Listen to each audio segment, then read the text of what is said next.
Ayan. Hello guys, yan ang niluto ko ngayon guys na sayote with pork giniling. Bale yan lang ang ulamin namin ngayon guys kasi diet. Ibig sabihin guys, rice muna kami ngayon guys. Yan ang kakainin namin sa hapunan. Pero yung mga bata, meron naman silang sarili nilang ulam. At mag-rice din sila guys. Bali kami lang ng partner na kakain nito guys. Bali ito ang hapunan namin. No rice muna. Kaya kasi nagda-diet yung mister ko. Kaya nadamay, pati ako nadamay ako. Pero okay lang yun guys kasi para naman sa natin yan. Sa katawan na maging healthy tayo. Diba? Yan, nagsimula na ako niyan guys. Hindi ko lang inano yung boses ko dyan kasi maingay guys. Araw-araw talaga maingay yung bahay namin guys kasi maraming bata guys. Alam ko bawal yun pag sa YT. Diba? Kaya ito na lang guys, voice over na lang si Inday. Yan guys. Nilunod na ni Inday yung bawang at saka sibuyas. Tapos isunod naman yan yung pork giniling. Yan. So kaya mo na maigi Inday para maganda naman yung kalabasan ng bawang at saka sibuyas na pag mo. Ayan, sige, sukay-sukay lang dyan para bango-bango niyan guys. Iwan ko bakit mabango yung bawang at saka sibuyas pag ninaano natin. Ayan, nilagay na yan ni Inday yung giniling. Ayan, ilagay mo Inday na maigi halo-haloin mo. Ayan, sukay-sukayin mo yan. Ayan, sukay-sukayin. Parang kuto, sukay-sukayin. Yan, ang tawag ng halo-haloin pala. Yan, bigyan mo na yan sa mo. Ayan, sa sandok.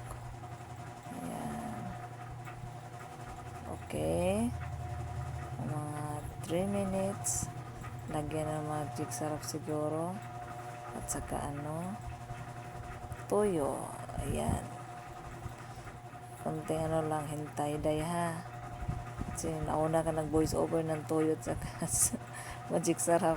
Ayan. Ayan. Yan yung resulta yung kanina pa na Ayan. Hindi pa nalagyan siya ng toyo at saka magic sarap guys. Pero alam niyo ba guys, masarap talaga ito guys. Ito na sayote at saka may karne. Masarap siya guys. Kahit wala ka ng rice, okay lang guys kasi masarap. Pero depende lang yun sa guys, sa pagtimpla, kung tama ba yung timpla mo, yun, masarap kain. Pero pag hindi tama, medyo masarap kain, di ba? Kaya kailangan sarapin natin pagtimpla guys para doon natin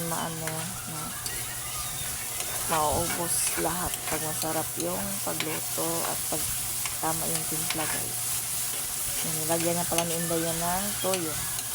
Pero may nadagdag ako niyan guys mamaya kasi hindi siya masyadong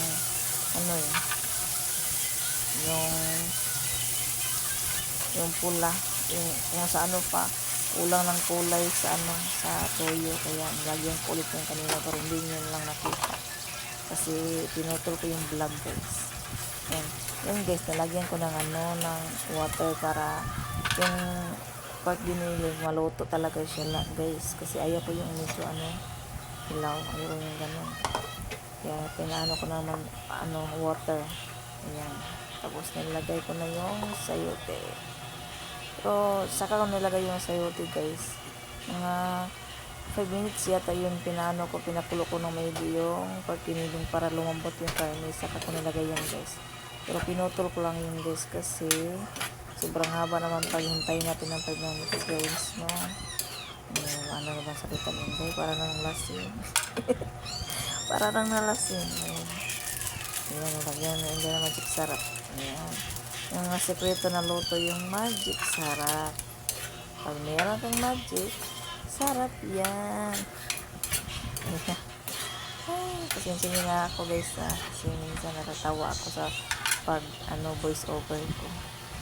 natatawa talaga ako guys, pero tinitiis ko na lang guys kasi nag-vlog kasi ako, kaya kailangan masama ako guys, no. Ayan, maya maya konti, ano yan guys, luto na yan guys. Thank you sa lahat nag guys, sana watching sa vlog ko ngayon sa ulam. Sana tapusin nyo hanggang dulo guys.